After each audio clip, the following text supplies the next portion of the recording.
अस्सलाम वालेकुम। आज की इस वीडियो में हम एक और प्रोजेक्ट के प्रोटोटाइप फेज़ के बारे में देखेंगे जिसका नेम है वेयर हाउस मैनेजमेंट सिस्टम। ये आपने यहाँ से रीड कर लेनी है। जो हमारे पास टास्क हैं उसमें यह है कि आपने वेयर हाउस मैनेजर को क्रिएट करना है, यानी उसका नेम, कॉन्टैक्ट आईडी, पासवर्ड लेना है। फिर उसके लॉगिन क्रेडेंशियल्स हमें दिए हुए हैं। फिर आपने एडमिन मॉड्यूल को भी क्रिएट करना है जिसमें एडमिन प्रोडक्ट्स वगैरह को ऐड कर सकता है, एडमिन सप्लायर्स को ऐड कर सकता है और वो व्यू सप्लायर भी कर सकता है, यानी उनको एडिट कर सकता है, डिलीट कर सकता है, उनको सर्च बाय नेम भी कर सकता है। फिर वो रिपोर्ट्स वगैरह भी जनरेट कर सकता है, डेट वाइज रिपोर्ट्स को भी जनरेट करवा सकता है। मैनेजर को भी हमने पहले ऐड करवाना है, बाद में वो अपनी प्रोफाइल को मैनेज कर सकते हैं या कुछ भी अगर हम अपनी तरफ से लगाना चाहें तो। हमारे पास 2 स्टूडेंट्स थे इस प्रोजेक्ट के, तो दोनों के लिए हमने अलग से बनाया हुआ है। दोनों को हमने ये ज़िप फाइल्स दी होंगी और साथ में एक वीडियो का लिंक भी दिया होगा, क्योंकि हमने PHP के अंदर बनाया है तो आपने इसको htdocs के अंदर स्टोर करवाना था। ठीक है, तो हम बारी बारी दोनों का देखते हैं। आपने यहाँ पे लिखना है लोकल होस्ट और यहाँ पे स्लैश, जो आपके फ़ोल्डर का नेम था htdocs के अंदर, तो ये हमारे फ़ोल्डर का नेम था। सबसे पहले हम एडमिन के टास्क देख देते हैं। यहाँ से हम जो यूज़र नेम होगा एडमिन का वो एडमिन हो जाएगा और पासवर्ड वो भी हमारे पास एडमिन ही रहेगा। हम लॉगिन करते हैं इसको। तो ये एडमिन का डैशबोर्ड है जिसमें एडमिन टोटल प्रोडक्ट्स को देख सकता है, टोटल सप्लायर्स को, और यहाँ पे वो अपनी प्रोफाइल को अपडेट कर सकता है। फिर प्रोडक्ट्स वगैरह को भी ऐड कर सकता है। ठीक है जी, जिसमें हम प्रोडक्ट का नेम कोई भी ले लेते हैं, उसकी डिस्क्रिप्शन हमारे पास कोई भी होगी, यूनिट्स हमारे पास कितनी हैं और उसकी कॉस्ट पर यूनिट कितनी है, स्टॉक के अंदर कितनी है हमारे पास, उसकी जो प्रोडक्ट की इमेज है वो भी हम यहाँ पे ऐड कर सकते हैं। ठीक है जी, तो ये हमारे पास ऐड हो जाएगी। व्यू प्रोडक्ट्स पे हम सारी प्रोडक्ट्स को व्यू करवा सकते हैं, उसको एडिट भी करवा सकते हैं और डिलीट भी करवा सकते हैं। इस तरह सप्लायर्स हमारे पास थे, सप्लायर्स को भी हम ऐड करवा सकते हैं, उनको एडिट करवा सकती हैं और उनको डिलीट भी करवा सकते हैं यहाँ से हम।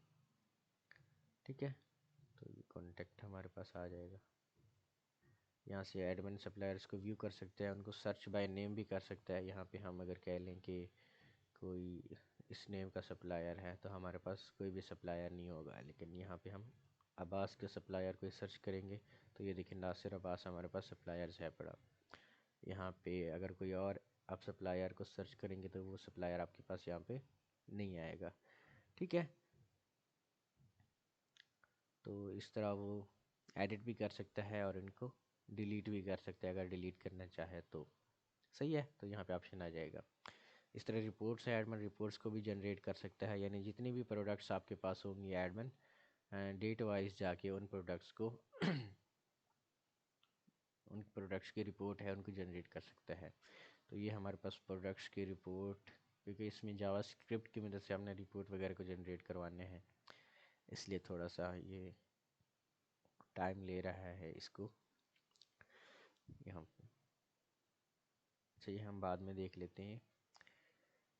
फिर हम यहाँ से मैनेजर को रजिस्टर करवाना है।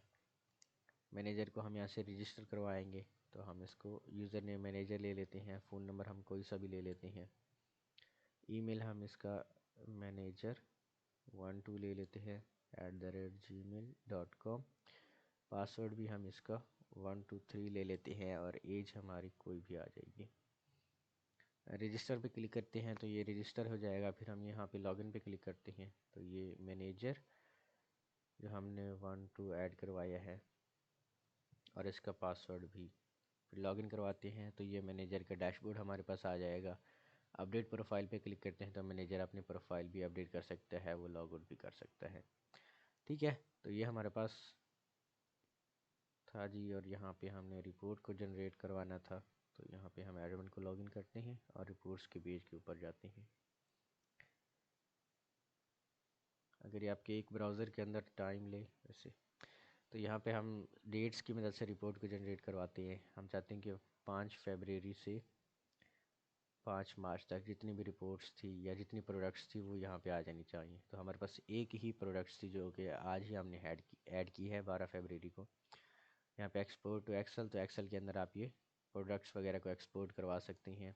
तो ये हमारे पास डाउनलोड हो गया आ जाएगी और इसको आप एक्सेल के अंदर भी शो करवा सकते हैं। ठीक है, तो ये आपके पास आ जाएगी। सही है जी। तो दूसरा प्रोजेक्ट भी बिल्कुल सेम ही था, लेकिन उसकी जो फंक्शनैलिटी थोड़ी सी थी वो हमारी कुछ इस तरह से है। ये हमारे पास दूसरा प्रोजेक्ट है वेयरहाउस मैनेजमेंट 2।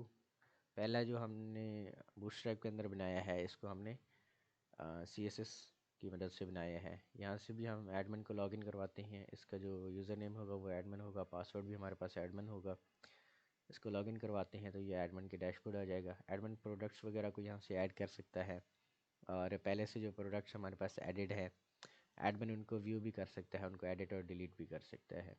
ठीक है, सप्लायर्स को भी वो देख सकता है, ऐड कर सकता है, फिर उनको व्यू कर सकता है, सर्च बाय नेम कर सकता है। यहाँ से भी हम अगर कोई सप्लायर सर्च करें नहीं होगा तो यहाँ से नहीं आएगा। ठीक है, रिपोर्ट्स भी बिल्कुल वैसे ही एडमिन जनरेट करवा सकता है जिस तरह पहले थी हमारे पास। यहाँ से सारी की सारी हमारे पास नीचे प्रोडक्ट्स शो होंगी, और हम चाहते हैं कि 5 फरवरी से लेके 6 फरवरी तक। तो व्यू पे क्लिक करते हैं तो 5 से 6 के अंदर हमारे पास सिर्फ ये 6 को जो हमने ऐड की थी। सही है, और यहाँ से हम 5 से 5 तक ही करें तो हमारे पास कोई भी प्रोडक्ट यहाँ पे नहीं आएगी। इसकी रिपोर्ट भी बिल्कुल वैसे ही है। हम एक्सपोर्ट टू एक्सेल करवा सकते हैं इसको, जो भी हमारे प्रोडक्ट्स थी, और ये प्रोडक्ट डिटेल्स हमारे पास एक शीट आ जाएगी। ठीक है, तो ये भी हमने रिपोर्ट जनरेट करवा ली। लॉग आउट हम इसको करते हैं। दूसरा हमारा मैनेजर का मॉड्यूल था, यहाँ पे भी हम मैनेजर को ऐड करवाते हैं, मैनेजर। और फ़ोन नंबर हम कोई सा भी ले लेते हैं, ईमेल हम इसका ले लेते हैं जी manager12। पासवर्ड भी हमारा 123 होगा, और एज हमारी, अब दोनों के जो डेटा बेसिस हैं वो अलग से क्रिएटेड है, इसलिए हम कोई सा भी यहाँ पे नेम ले सकते हैं। फिर हम यहाँ पे इसको लॉगिन करवाते हैं। ये मैनेजर हमारे पास 1 2 था, और जो पासवर्ड हमारे पास था वो 1 2 3, और इसको हम लॉगिन करवाते हैं तो ये मैनेजर का डैशबोर्ड हमारे पास आ जाएगा। यहाँ पे भी वो अपनी प्रोफाइल को अपडेट कर सकता है, फिर वो लॉग आउट कर सकता है। इससे नेक्स्ट काम हम फिर फाइनल के अंदर करेंगे कि बाद में मैनेजर और एडमिन के जो डिफरेंट टास्क होंगे वो हम यहाँ पे अप्लाई करवाएंगे। तो ये आपका प्रोटोटाइप था।